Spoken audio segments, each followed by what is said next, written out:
When Elon Musk first announced his plan to send people to Mars and create a colony there, many people made fun of him. They thought it was just an unrealistic dream. But things started to change when NASA teamed up with Elon Musk's company, SpaceX. But the real question arises, why do we need to go to Mars? Welcome to our channel EchoVerse. Back in 2011, Elon Musk made a bold announcement that caught the attention of the world. At the International Astronautical Congress, he revealed his dream of sending humans to Mars and creating a colony there till 2030. But why do we need to go to Mars? Are we afraid of something? Is there any threat to humanity? Why do we want to leave this green world and would go to that rough planet? The idea of colonizing Mars is more than just exploring another planet. It's about ensuring the survival of humanity. Earth is our home, but it's not perfect. We face challenges like climate change, overpopulation, and natural disasters that could threaten our existence. Like the fire that can burn everything, or tsunamis that can threaten countries' existence, or an asteroid that can destroy over continents. What if a world war broke out? And think of a large-scale death. By establishing a colony on Mars, we could have a backup plan for the future. If something were to happen to Earth, having humans living on another planet would save human species, but it's not just about survival. Mars also offers a unique opportunity for scientific discovery. Scientists believe Mars may have once supported life, and studying its surface and atmosphere could give us answers to questions about the history of our own planet. We will face many challenges on Mars, and one of the biggest challenges would be surviving on Mars. Challenge 1: Surviving on Mars. On Mars, life support systems will be absolutely crucial to human survival. And like Earth, Mars has no breathable atmosphere and extreme temperatures, so everything we need to live, oxygen, water, food, and waste management, will have to be created and managed in a completely controlled environment. First, let's talk about oxygen. Mars' atmosphere is about 95% carbon dioxide. Since the atmosphere of Mars is 95% carbon dioxide, humans can't breathe the air as we do on Earth. That's where advanced life support systems come in. One of the most promising methods for generating oxygen is a process called electrolysis. When we pass electric current through carbon dioxide, it will break into oxygen molecules and carbon monoxide molecules. Carbon monoxide is poisonous, while oxygen will be used for breathing purposes and then would be supplied to colony and to the plants. Using electrolysis on Mars to produce oxygen is a key technology that makes human colonization possible. It helps us create a closed-loop system where we rely on Mars resources rather than Earth to survive.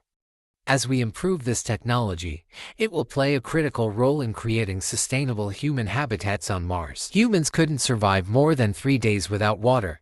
Now, let's talk about water. Mars has very little liquid water on its surface, but it does have ice, a lot of it. In fact, scientists believe there are large amounts of ice buried under the Martian soil, especially at the planet's poles. So, how can we use this ice to provide water for a Mars colony? One method would be to use specialized equipment called water extraction systems. These systems would be designed to dig into the Martian soil, where ice is found, and extract it. The extracted ice would then be heated up to convert it into liquid water. But it's not as simple as just melting the ice. The process would need to be carefully controlled to ensure it's efficient and sustainable. On Mars, growing food won't be like it is here on Earth. The soil there is not suitable for traditional farming. So, to grow food, we'll need to use special methods like hydroponics and aeroponics. In hydroponics, plants are grown in nutrient-rich water instead of soil. On Mars, this would allow us to grow crops without worrying about the toxic Martian soil. Aeroponics works similarly, but plants' roots are suspended in the air, with nutrients delivered through a mist. Both methods will allow us to grow food while using less water, which is vital on Mars. Protecting ourselves from the sun's dangerous radiation is one of the biggest challenges of living on Mars. To solve this, scientists have a clever plan involving rovers and the planet's natural resources. First, rovers will be sent to Mars to collect and purify the Martian soil.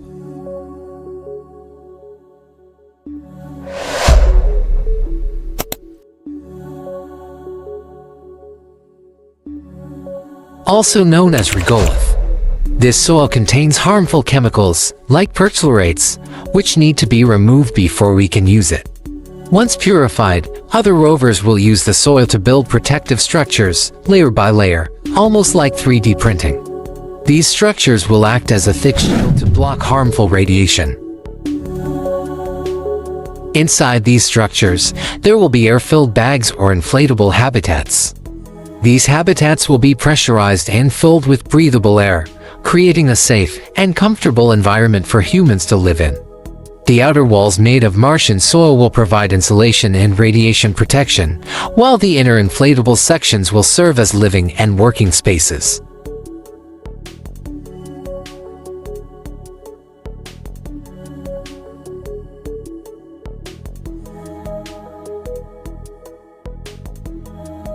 This approach has two big advantages. First, it uses materials already available on Mars, reducing the need to bring building materials from Earth. Second, the thick walls of regolith will protect humans from the sun's harmful rays and even small meteor impacts. Then, we have to deal with temperature extremes. Mars can reach temperatures as low as -125 degrees Celsius, -195 degrees Fahrenheit at the poles, and even during the day, it's still quite cold. The habitat will need to be insulated and heated to maintain a livable temperature inside. Some designs suggest using inflatable habitats covered with Martian soil or a thermal blanket to keep the heat in. Astronauts on Mars will face extreme isolation and loneliness, being millions of miles away from Earth and their loved ones. The journey to Mars itself takes months, and once there, the desolate, barren landscape of the red planet offers no signs of life, no familiar sights, and no natural sounds. Communication delays of up to 20 minutes each way will make real-time conversations with people on Earth impossible. This girl NASA is giving training to her to send her to the freezing and barren Mars. Her name is Alyssa Carson. She have been training since she was 12 years old, and now she is 26 years old and unmarried because she will never come back.